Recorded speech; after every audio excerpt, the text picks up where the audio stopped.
Did you get it right? Hypothalamus. I remember this word during my elementary days when we learned from our science and health class. One of the major functions of the hypothalamus is to maintain homeostasis that keeps the body in a stable, constant condition. But do you know what I cannot forget about the hypothalamus lesson? That it's not our heart that makes us feel giddy and lightheaded, or do unusual things when we see our crush or beloved. It's the hypothalamus. That's the reason it's not really, I love you from the bottom of my heart. The truth is, I love you from the bottom of my hypothalamus. It is always the brain, after all, that is over the heart. Don't fret though, this is not an anatomy class. However, to clearly understand an individual's mental processes and behavior, we have to study the brain. In this episode, we will learn more details about the brain, its parts, processes, and functions that may help you in improving your thoughts, behavior, and feelings. We will also learn some ways to improve our brain functions. Hi class, I'm Teacher Mark, and welcome to your show, where we will learn to become more aware of who we are and better understand ourselves and the people around us. I will guide you in your journey of personal empowerment to become more positive as a person, to be the best version of yourself every day, and to help you raise your confidence, self-motivation, and more. Commit to your vision or plan in achieving your aims and goals in life. Join me as we uncover your limitless potential. Let's rock! This is Personal Development on DepEd TV.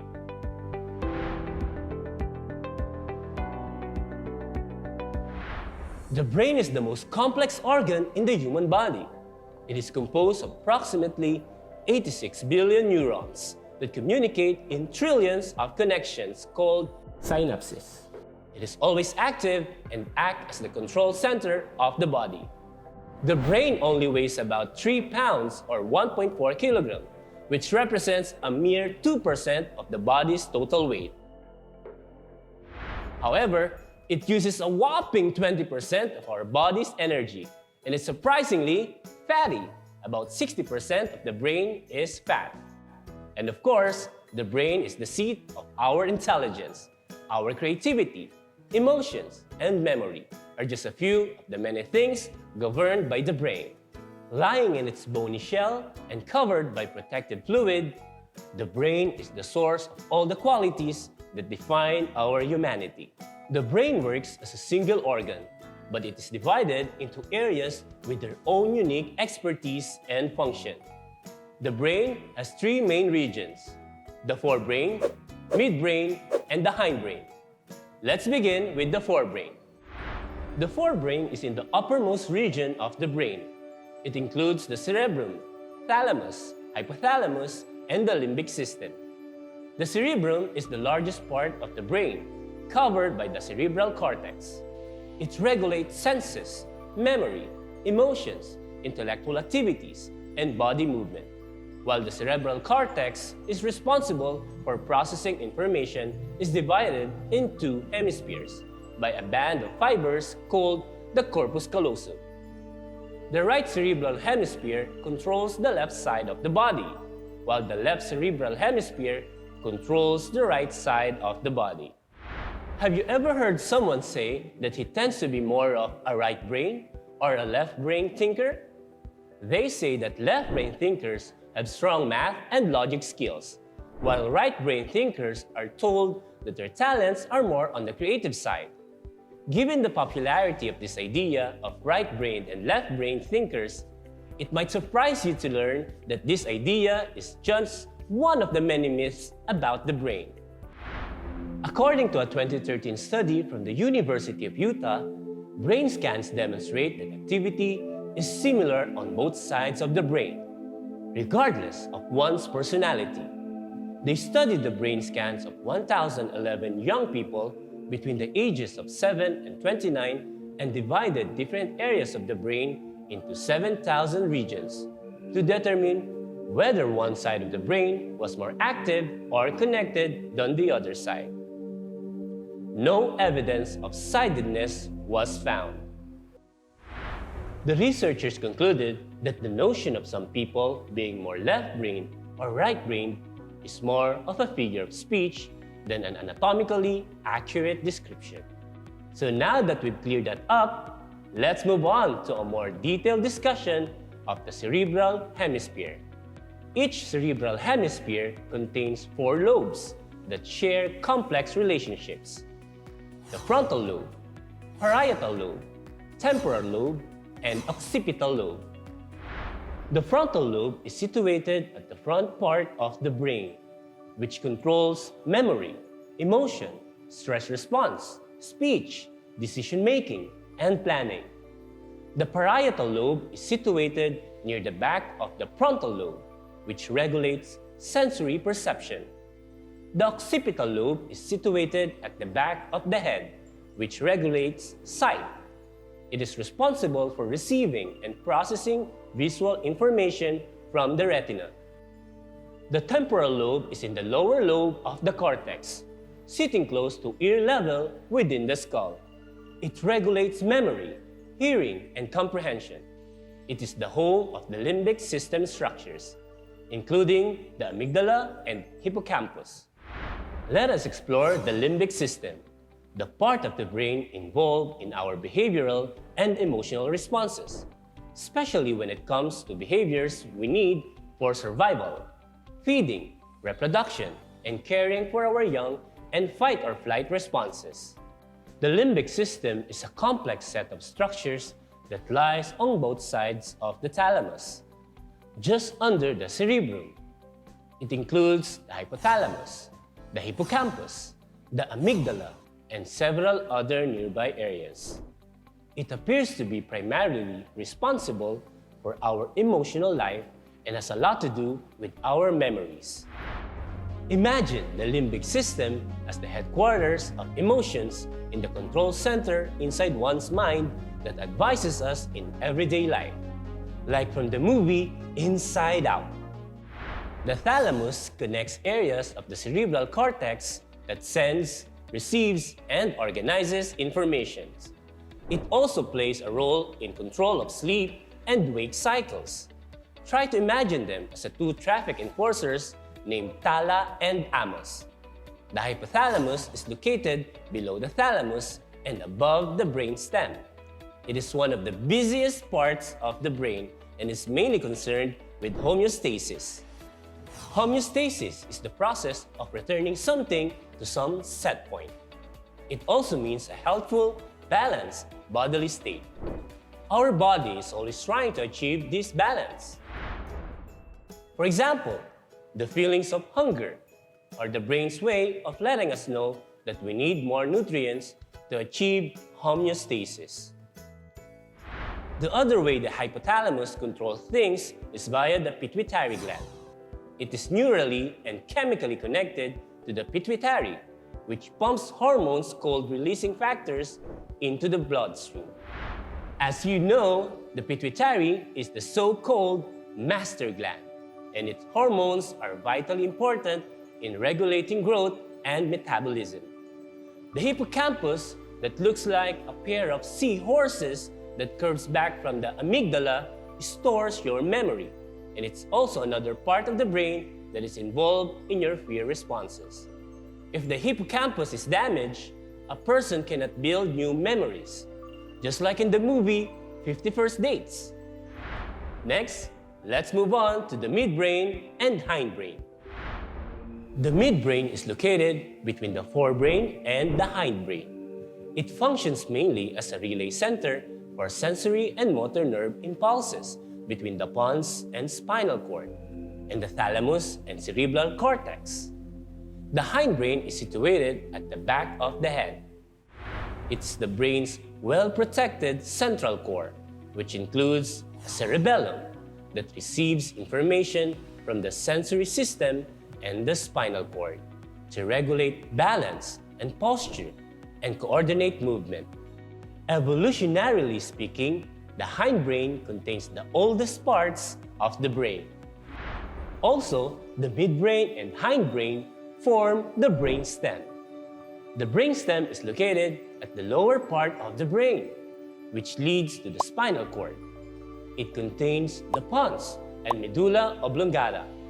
It connects the cerebrum and cerebellum to the spinal cord. It composed of nerve fibers that carry signals to and from all parts of the body. Its functions are for safety and survival as it regulates breathing, consciousness, heart rate, body temperature, blood pressure, digestion, and wake and sleep cycles. This is a partial view of how the brain works for you. Again, the cerebrum and cortex have something to do with your ability to think. The limbic system has something to do with your feelings, while the brain stem has something to do with your behaving safely to survive.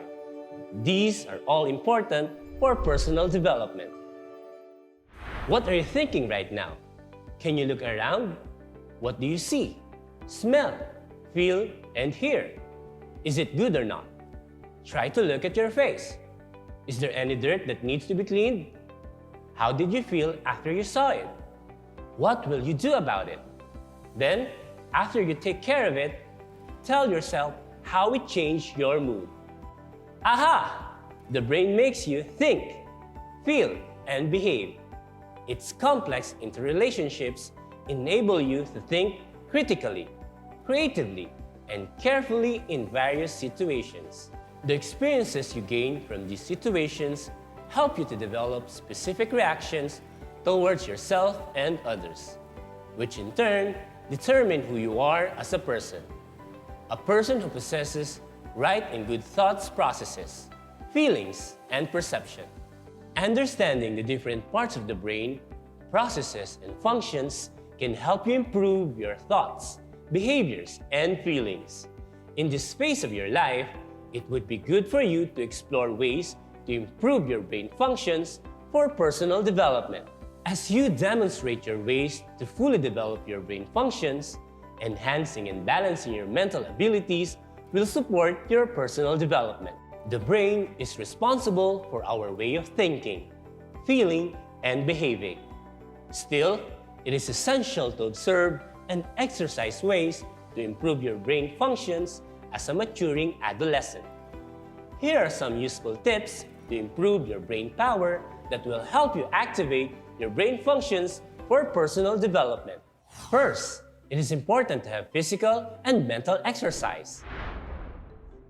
It is said that exercising can help improve brain health, improve memory, and protect your brain from degeneration. Exercising may include the following: meditation, aerobics, solving problems, or playing mind games. Second, lead a healthy lifestyle. This includes having enough sleep. And for adolescents like you, that means at least 6 to 8 hours of sleep at night. This lifestyle also means that you need to avoid drinking alcohol and smoking. Did you know that smoking can cause a brain disorder called dementia? People who smoke more than 2 packs of cigarettes a day had twice the dementia rate when compared with non-smokers in their latter years. Lastly, it is also about proper food intake. It is important that we feed our brain as well. Include brain-boosting food rich in omega-3, antioxidants, amino acids, and vitamin E in your diet. Eat more vegetables. Limit calorie and saturated fat intake. Drink green tea and wine or grape juice in moderation. Now that you have learned these useful tips that could help you empower your brain, let us have a guided meditation exercise that can help you relax and improve your mental focus.